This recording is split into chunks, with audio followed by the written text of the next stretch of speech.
Iran ने America के middle east में 10 रडार तबाह किए हैं।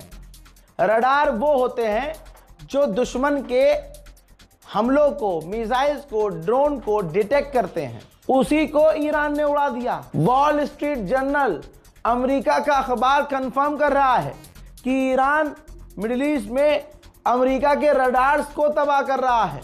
भाई डिफेंस सिस्टम गया तेल लेने, डिफेंस सिस्टम का रडार ही उड़ा रहा है ईरान, और उड़ा दिए उसने, जिसकी वजह से मिडिल ईस्ट में अरबों के ऊपर दे दनादन मिसाइलें गिर रही हैं। अमेरिका को यह जंग काफी भारी भी पड़ रही है। इसी वजह से डोनाल्ड ट्रंप के एडवाइजर कह रहे हैं कि जल्दी से खत्म कर दो। 12 घंटे पहले डोनाल्ड ट्रंप ने ऐलान कर दिया था कि हम जीत गए हैं, हमारी जंग कंप्लीट हो गई है, हमारा ऑपरेशन पूरा हो गया है। एक तरफ ऐलान, और ईरान अभी भी बजा रहा है कि भाई तू खत्म कर रहा है, तू कर खत्म, हम तो मारेंगे। ईरान ने कंफर्म किया है कि हमने अमेरिका के टोटल 11 रडार सिस्टम को तबाह कर दिया है। हजरात, जो अरब के ट्राइब्स हैं, जो अरब के लोग सालों साल से ईरान में रह रहे हैं, ये देखिए, उन्होंने भाई बहुत जमकर ईरान का सपोर्ट किया है। जी हाँ, उनकी संस्था ने ईरान को अपना सब कुछ बताते हुए कहा कि ईरान जो कर रहा है, चाहे वो अरब के साथ कर रहा हो, चाहे वो अमेरिका के साथ, इजराइल के साथ कर रहा हो, बिल्कुल सही कर रहा है, और हम इस जंग में ईरान के साथ हैं। डोनाल्ड ट्रंप ने कई बार जो बयान दिए उसमें धमकी लिखी। तो भाई ये देखिए, अली लरीजानी, ईरान के सुप्रीम लीडर के काउंसिल जो हैं, उन्होंने डोनाल्ड ट्रंप के पोस्ट को रीट्वीट किया और कहा, हम ईरान के लोग करबला से इंस्पायर्ड हैं, आशूर से इंस्पायर हैं। सुनो, तुमसे ज्यादा बड़ी ताकतें हमें मिटाते मिटाते खुद मिट गई, तो जरा सावधान रहना, कहीं उल्टा तुम ही गायब ना हो जाओ। यूरोपीय यूनियन के चीफ ने कहा है कि इस पूरी जंग का विनर रशिया है। उस पर पाबंदी लगी थी, पाबंदी हटानी पड़ रही है। जो देश उससे दूर भाग गए थे कि हम तेल नहीं लेंगे, अब वो वापस उससे तेल ले रहे हैं। रशिया ने कहा है कि हमने, यानी व्लादिमीर पुतिन ने ईरान को, अमेरिका को मीडिएशन करवाने का ऑफर किया है कि हम मीडिएशन करवाने को तैयार हैं, आप एक बार बात करने को तैयार हो। ईरान ने रेस्पॉन्स नहीं दिया है, लेकिन डोनाल्ड ट्रंप पुतिन के पास 24 घंटे पहले जा चुका है। डोनाल्ड ट्रंप पुतिन से फोन पर रिक्वेस्ट कर चुका है कि भैया जंग खत्म करवा दो, ये बहुत मानता है ईरान। मेरे दोस्तों, इस खबर को शेयर कीजिएगा, क्योंकि भारत में फादरलैंड के गुलाम बहुत हैं और डोनाल्ड ट्रंप की पूजा करने वाले। मेरे दोस्तों, ये तस्वीर याद है?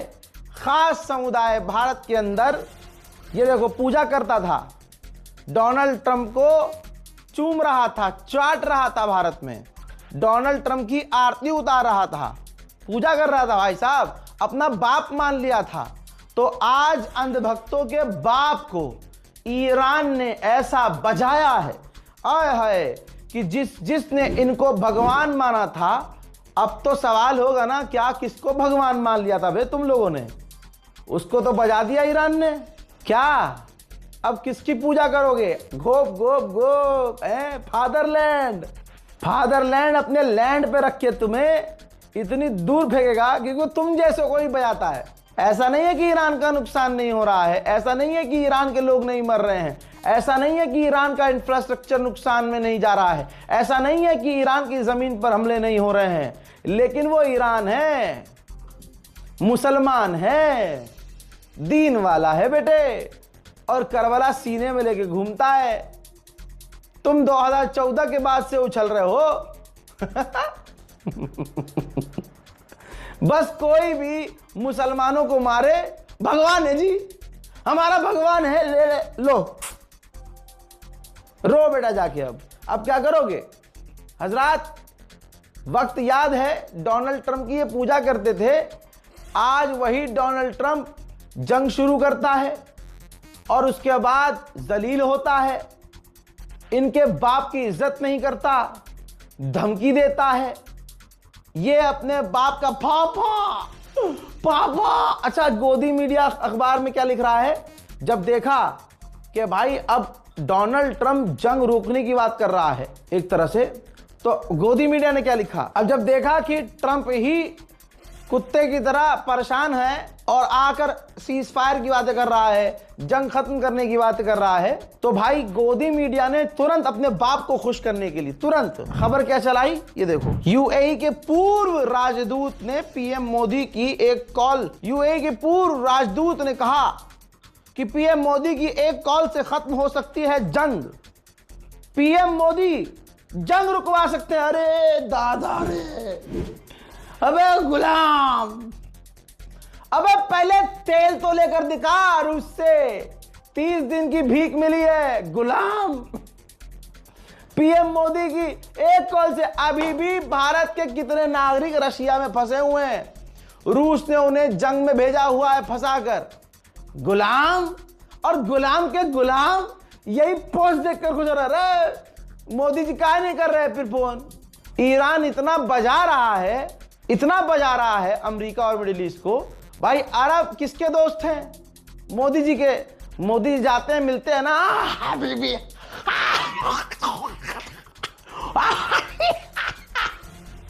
आई लाइक योर आउटफिट करते हैं ना वहां आके अरब, छाती से छाती मिला के, हैं अरबों से मिलते हैं ना, हाँ मिलते हैं। तो फिर अरबों को पीटा ईरान ने जबरदस्त तरीके से। मोदी जी ने फोन क्यों नहीं किया? रिचार्ज नहीं है मोदी जी के पास, रिचार्ज नहीं है, क्या नहीं है, लैंडलाइन भी नहीं है। अरे इतने लंबी जंग चल गई है, कबूतर तो होगा, कबूतर के मुंह में मोदी चिट्ठी लिख के ईरान को धमकी दिलवा देते।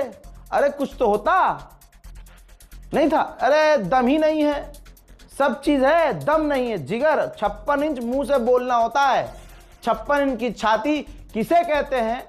खामनाई दिखा गए। रौला किसे कहते हैं?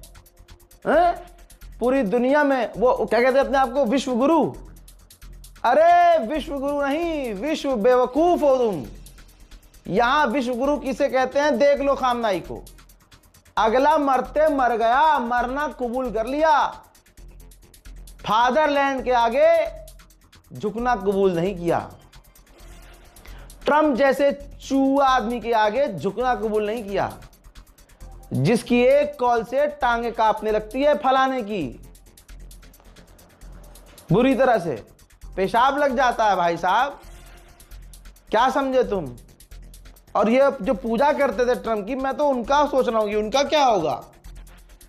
ये जितने भी न्यूज चैनल हैं ये बिन पैंदे के लोटे हैं। जैसे ही ईरान जीतेगा इंशाल्लाह ये तमाम ईरान की तारीफें करना शुरू कर देंगे। दोनों स्क्रिप्ट इनके पास, ईरान की बुराई की भी फाइल है और ईरान की अच्छाई की भी फाइल है इनके पास। जैसे देखेंगे ईरान दोनों को बजा रहा है और जीत गया ईरान, तुरंत ये स्पेशल शो अंजना ओम मोदी खुद करेगी, जिसमें ईरान की तारीफ करेगी। रूबिका लियाकत फौरन 10 दिन की छुट्टी पर चली जाएगी, वो बेगैरत मनाली गोवा चली जाती है, वो अपने बच्चों को लेकर, अपने बूढ़े बाप को, अपने पति को लेकर, हाँ चली जाती, गायब हो जाती है, एकदम सूमड़ी गायब हो जाती है। और ये जितने जहर उगल रहे हैं ना खामनाई के खिलाफ, ये बिल में भागते नजर आएंगे। और इन्होंने अगला टॉपिक भी निकाल रखा होगा कि जब हम हारेंगे कुत्ते की तरह, जैसे हम हार रहे हैं, जलील हो रहे हैं, तो फौरन हम एक भारत के अंदर नया मुद्दा क्या घुमा दें। जो जलील होंगे अमेरिका और ईरान की जंग में, हम जो जलील हो रहे हैं जबरदस्ती, ये मामला हम पर से हट जाए।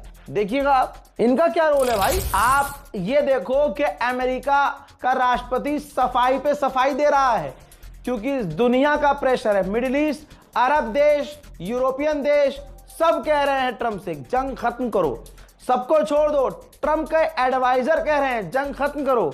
हालत इतनी प्रेशर वाली हो गई है कि ट्रंप सिर्फ सफाई दे रहा है, जिसमें ट्रंप ने अभी कहा है कि मेरा मानना यह है कि खामनाई शांति से नहीं रह सकते, और अगर हमला 3 दिन ना करते ईरान पर, तो 3 दिन बाद ईरान हम पर हमला कर देता। तो भाई साहब सफाई देनी पड़ रही है इसे। जो आदमी कह रहा था कि हमने ईरान को पूरी तरह से बेकार कर दिया है, जरा ये कतर में अमेरिका का बेस देखिए, ये बिफोर आफ्टर दिखा रहा हूं, आप देखिए, ये अमेरिका का बेस है। और दूसरी तस्वीर में आप देख सकते हैं कि यहां पर अमेरिका का कतर में अमेरिकी बेस जो है, उसका रडार, जी हां खासकर रडार, उसका एयर डिफेंस सिस्टम, इंफ्रास्ट्रक्चर, वहां पर जो चीजें बनी हुई हैं अमेरिकी फौज के लिए, सब कुछ तबाह ईरान ने की, खासकर रडार को निशाना बना। गल्फ के एनर्जी ऑफिशियल ने फिर से अमेरिका को हारा हुआ साबित कर दिया। गल्फ के एनर्जी मिनिस्टर ने कहा कि स्ट्रेट ऑफ हॉर्मुज तभी खुल सकता है जब यह जंग खत्म हो। ट्रंप ने कहा था हम फौज बनाएंगे जो एस्कॉर्ट करके लेके जाएगी, हम फौज भेजेंगे जो गल्फ में जहाज फंसे होंगे उनको वो निकलवाएगी, उनको सेफ रास्ता दिलवाएगी। हम ईरान पर हमला करेंगे। अगर ईरान ने स्ट्रेट ऑफ हॉर्मूज में हमला किया, तमाम बगर सब बातें थी। फिर ट्रम्प ने 48 घंटे पहले कहा कि स्ट्रेट ऑफ हॉर्मूज खुला हुआ है, निकलो। ईरान की नेवी खत्म कर दी है, ईरान अटैक नहीं कर सकता। एक जहाज भी नहीं निकला बिना ईरान की परमिशन के। किसी ने डोनाल्ड ट्रंप की बात पर भरोसा नहीं किया। और आज गल्फ के मिनिस्टर ने कह दिया है, जो इन तमाम एक्टिविटी को देखते हैं, स्ट्रेट ऑफ हॉर्मूज के मास्टर हैं, उन्होंने कह दिया ऐसे नहीं, जब तक जंग खत्म नहीं होगी स्ट्रेट ऑफ हॉर्मूज खुलेगा नहीं। बहरीन ने कहा 105 मिसाइल और 176 ड्रोन हमने ईरान के रोके हैं। और कहने वाला गुलाबी सुअर अंधभक्तों का फौ कह रहा था कि ईरान मिसाइल लॉन्च नहीं कर सकता, ड्रोन लॉन्च नहीं कर सकता। और टट्टी खोरो, तुम्हारा तो पैखाना खाने का टाइम हो गया होगा, है खा के आओ यार। डोनाल्ड ट्रंप 3 दिन से बार बार बातचीत की बात कर रहा है, एक तरफा अपनी जीत का ऐलान कर रहा है। फिर बीच में अफवाह उड़ाई थी कि ईरान हमसे बातचीत करना चाहता है। इस बार ईरान पहले खेल गया। ईरान 2 कदम आगे बढ़ा और सिक्सर लगा दिया, कह दिया कि डिप्लोमेसी की कोई जगह नहीं है, अमेरिका से कोई बातचीत नहीं होगी, हमले जारी रहेंगे, अमेरिका से लंबी जंग के लिए हम तैयार हैं। मैं चाहता हूं दोस्तों इसी तरह से ईरान अमेरिका को बजाता रहे, क्योंकि बज अमेरिका रहा है, बज इजराइल रहा है। दर्द अंधभक्तों के पिछवाड़े में हो रहा है कि साला जिसको ये कितने पर होती है, जिसको बात मान लेते हैं पिटना शुरू हो जाता है। बहरहाल इस रिपोर्ट में इतना ही। लौट के आ रहा हूं और भी बड़ी जानकारी।